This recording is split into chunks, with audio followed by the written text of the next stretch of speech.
Olá pessoal, Márcio Rosa, CEO da Embrastec. Sejam muito bem-vindos ao nosso canal. Não se esqueçam de se inscrever e ativar as notificações. Você sabia que DPS precisa de proteção? É muito importante isso na instalação. Felipe Viotto vai nos falar sobre esse assunto. É com você, Felipe. Fala galera, beleza? Eu sou o Felipe Viotto, coordenador de suporte técnico da Embrastec, a pioneira no desenvolvimento de protetores contra surtos de tensão a nível nacional, com mais de 30 anos de história. E hoje a gente vai falar um pouquinho sobre um tema que infelizmente é muito negligenciado em projetos elétricos aí a nível nacional. Então hoje vamos entender se DPS precisa de proteção. Então, respondendo a essa pergunta para vocês, pessoal, vai aparecer na tela um trechinho da norma ABNT-NBR 5410 de 2004. O trecho em específico é o 6.3.5.2.5, que vai falar um pouquinho sobre DPS e dispositivo de proteção contra sobrecorrente. Então, conforme está aparecendo para vocês, a norma pede que se tenha um dispositivo de proteção em caso de uma falha de DPS, que pode acontecer por fatores variados. E essa falha poderia acontecer por conta do DPS curto-circuitar e não sair depois desse modo de curto-circuito. Então, quando isso acontece, a norma prevê que você tenha um dispositivo de proteção contra sobrecorrente instalado junto ao DPS.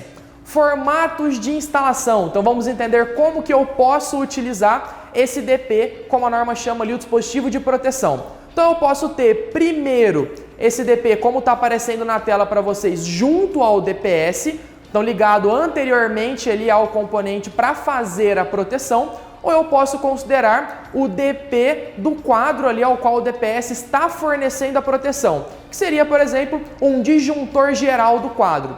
Pessoal, como recomendação de boa prática, de novo, recomendação, seria interessante ter um DP específico para o DPS. Por quê? Em caso de falha do DPS, o DP atuaria apenas em cima desse componente, porém o restante do seu quadro permaneceria em funcionamento.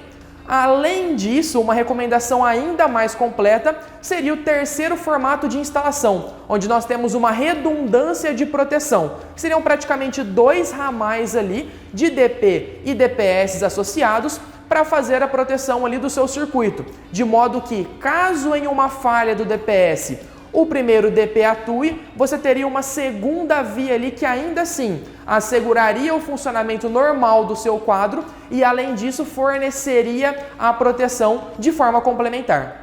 E voltando, pessoal, agora a gente vai entender um pouquinho sobre o dimensionamento desse DP. Então, qual que é o valor específico do DP que eu vou considerar para fazer a proteção do meu DPS?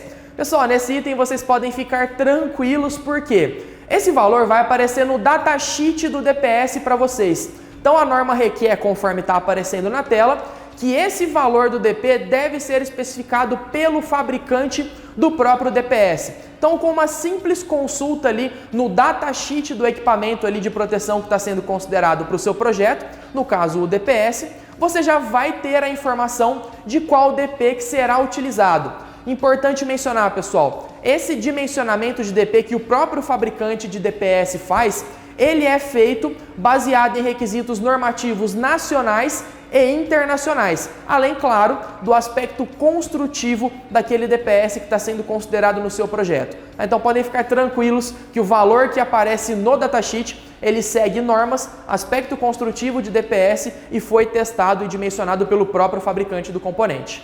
Pessoal, e para fechar então, agora que já falamos de localização e uso do DP e como dimensionar o valor dele, vamos entender por fim qual o cabeamento que vai ser utilizado para fazer a alimentação desse DP e posteriormente ali do DPS, que é uma dúvida até muito comum que a gente recebe aqui no nosso suporte técnico.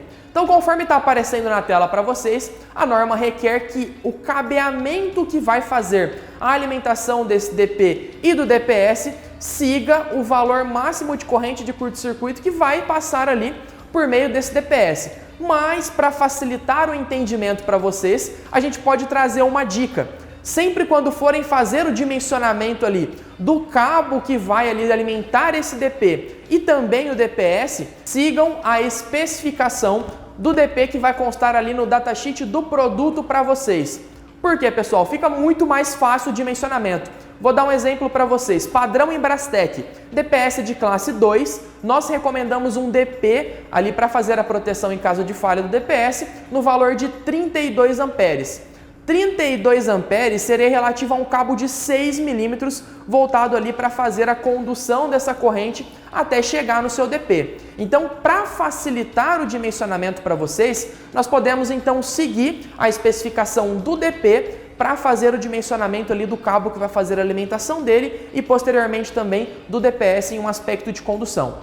Então, pessoal, essas eram as dicas, espero que isso facilite para vocês e o mais importante, lembrem-se sempre que o DPS precisa sim de um dispositivo de proteção e a Embrastek ajuda vocês a fazer o dimensionamento.